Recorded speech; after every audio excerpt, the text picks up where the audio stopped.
Aloha, this is Sky, the soulful progressive with FNN-Feminist News Network, the feminist news that's right for you.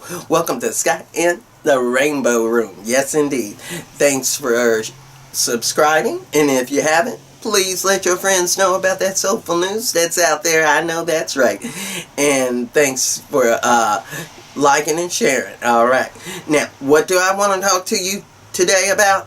Stacey Abrams. I know that's right. She's out there letting everybody know that that suppression of the vote is real and she knows the deal. Now, she was interviewed by Ava DuVernay at the National Day of Healing. Ava is the curator and the interviewer of Stacey, who was the very last person on a live 4-hour live streaming event that was held on Democracy Now!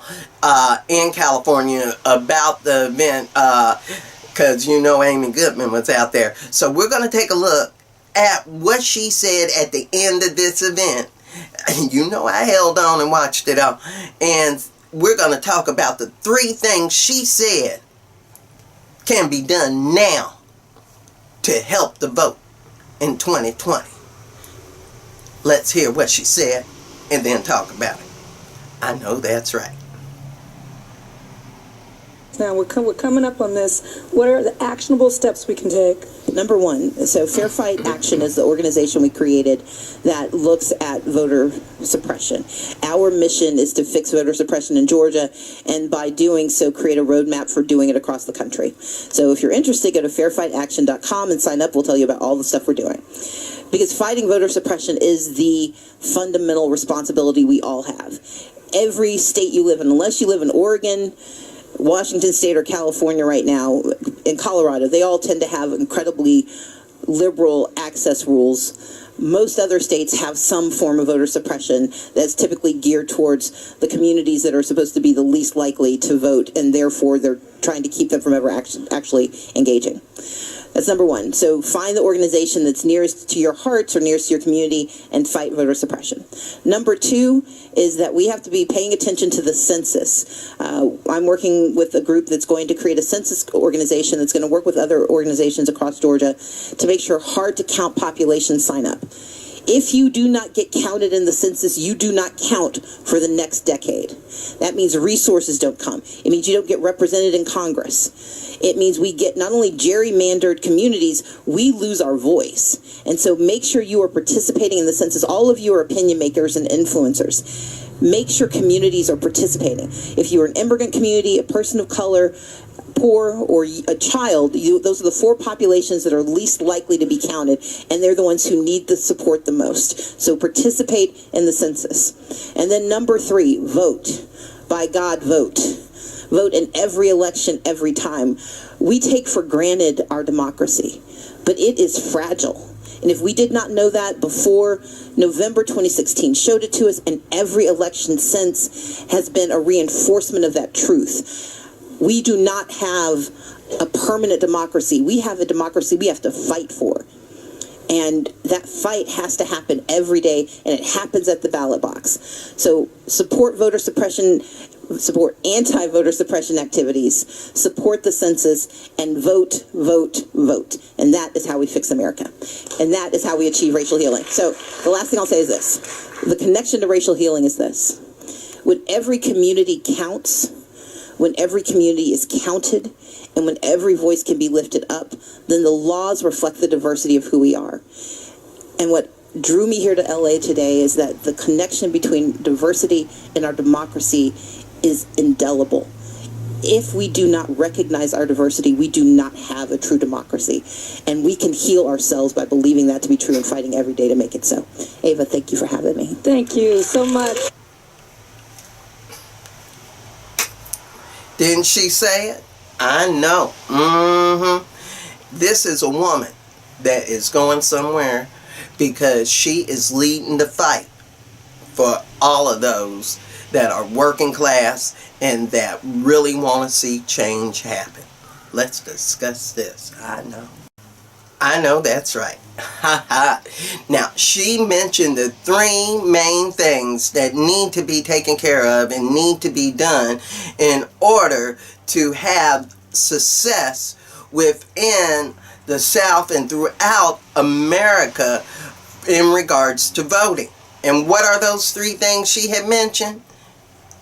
Taking care of voter suppression, working on that with their fairaction.org, and then taking care and saying, if you don't have one in your state, in your county, start yours. That's a good idea. So work on that, because they're suppressing it in every working class neighborhood in every state. Don't think it ain't here in our state. Yes, it is. I'm telling you, and it's an easy place to vote, but it ain't a national holiday, and everybody here works 2 jobs. So how can you vote when you got to go to work? See, if it was a state holiday, then everybody be voting. Now, wouldn't they? See, suppression. That's what I'm talking about. Everybody's got it, and she talked about it. Now, what was the second thing she was talking about? The U.S. Census. Now, they have clearly told Trump, and he's tried to take it to the Supreme Court, mind you, so Kavanaugh can get a hold of it and those boys. But they have told him, no, you cannot ask if they're citizens or not. And with that being known, we got to let people know not to be scared to do the census, so we can count, so we can have our say in what goes on and programs issued to help each other and make our tax dollar work for us. You know that's right. So she is right on the ball about this. This is why they're asking her to be the one to do the Dem response to Trump's speech that's going to be done on February the 5th. So, what was the third thing? Vote, vote, vote, vote, vote. If you do not know my show, you do not know that all I talk about is vote, vote, vote, vote, vote. And I can't say it no better than the way she did. I'm going to tell you that, my friend. So, with that said, you know what to do. Get out there and let people know what's really going on in regards to the census, in regards to voter suppression. Say we need a national day or a state holiday to vote. Where is that? You see legislators popping out bills left and right, but they're all placating bills. They're all fluff bills. They're all trying to look and see what I can do bill. But are they doing the real deal bill? Are they saying, let's take care of this, let's get a minimum wage, let's go ahead and make that Medicare for all? This is what I'm talking about. If your legislator ain't doing it, let them know, because we got to get it out there and get it a go. So, with that said, know that we got to vote. No, we got to work on that U.S. Census. Even in a state like we are in Hawaii, we want people to know that there are more of the indigenous than those that want to count. We got to count them. We got more of the DOS than they want to count. We got to count them. We got more of the Micronesians and more of the immigrants here than want to be counted, and we need to count them.